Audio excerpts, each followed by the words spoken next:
1,00,000 টাকা গরুর চামড়া 100 টাকাতেও আমরা দেখেছি বিক্রি হতে। অভিমানে ক্ষোভে মৌসুমি ব্যবসায়ীরা সেই চামড়া রাস্তায় ফেলে চলে গেছেন কিংবা মাটি চাপা দিয়েছেন। মাঠের কৃষক দাম পায় না, কিন্তু আড়তদারকে বেশি দামে কিনতে হয়। মাঝখানের এই লাভের গুড় কোন পিঁপড়া খাচ্ছে তা কারো অজানা নয়।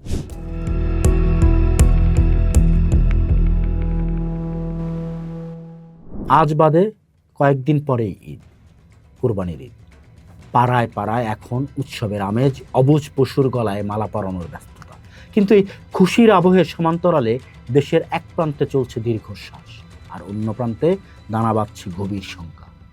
একদিকে কক্সবাজারের তপ্ত মাঠে লবণ চাষির নোনা ঘাম বৃষ্টির পানিতে মিশে লোকসান হয়ে যাচ্ছে, অন্যদিকে চামড়ার মোকামগুলোতে ব্যবসায়ীদের কপালে চিন্তার ভাঁজ। নাটকের শুরুটা প্রতি বছর একই বিন্দুতে হয়, লবণ ও চামড়া। কিন্তু এই নাটকের জবনিকাপাত হয় ট্র্যাজেডিতে, যেখানে কৃষক ও ক্ষুদ্র ব্যবসায়ী পথে বসে আর ফুলে ফেঁপে ওঠে মধ্যস্বত্বভোগী সিন্ডিকেট। কক্সবাজারের টেকনাফ থেকে মহেশখালী 42,000 লবণ চাষির এখন নাভিশ্বাস দশা। মাঠের পরিদর্শক থেকে শুরু করে প্রান্তিক চাষি আব্দুল জলিলদের বয়ানে যে চিত্র উঠে এসেছে তা রীতিমতো ভয়াবহ। 1 মণ লবণ উৎপাদনে খরচ 290 টাকা, অথচ বিক্রি করতে হচ্ছে 240 থেকে 50 টাকায়। প্রকৃতির খেয়াল আর অকাল বৃষ্টি যেন মরার উপর খরার ঘা। বৃষ্টিতে লবণ গলে যাচ্ছে, চাষিরা মাঠ ছেড়ে পালাচ্ছেন। অথচ কি এক অদ্ভুত রসায়ন! মাঠে যখন লবণের দাম নেই, বাজারে তখন চামড়া সংরক্ষণের লবণের দাম আকাশচুম্বী। গত 2 সপ্তাহের ব্যবধানে বস্তা প্রতি লবণের দাম বেড়েছে 200 থেকে 250 টাকা। মাঠের কৃষক দাম পায় না, কিন্তু আড়তদারকে বেশি দামে কিনতে হয়। মাঝখানের এই লাভের গুড় কোন পিঁপড়া খাচ্ছে তা কারো অজানা নয়। বিসিকের তথ্য বলছে দেশে লবণের রেকর্ড উৎপাদন হয়েছে, মজুদ পর্যাপ্ত। তাহলে কৃত্রিম অস্থিরতা কেন? গত বছরের সেই বিভীষিকাময় স্মৃতি আমাদের এখনো তাড়া করে ফেলে। লবণের দাম আর সিন্ডিকেটের কারসাজিতে পানির দামেও বিক্রি হয়নি কোরবানির চামড়া। 1,00,000 টাকা গরুর চামড়া 100 টাকাতেও আমরা দেখেছি বিক্রি হতে। অভিমানে ক্ষোভে মৌসুমি ব্যবসায়ীরা সেই চামড়া রাস্তায় ফেলে চলে গেছেন কিংবা মাটি চাপা দিয়েছেন। জাতীয় সম্পদের এমন অপচয় কি এবছর আমরা দেখব?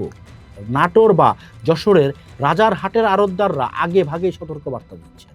তাদের দাবি, লবণের দাম এখনই নিয়ন্ত্রণ করতে হবে, কারণ কোরবানির চামড়া রক্ষার প্রধান অনুষঙ্গই হচ্ছে লবণ। কাঁচা চামড়া যদি সময় মতো লবণ দিয়ে সংরক্ষণ করা না যায়, তবে কয়েক ঘন্টার মধ্যে তা পচে নষ্ট হয়ে যাবে।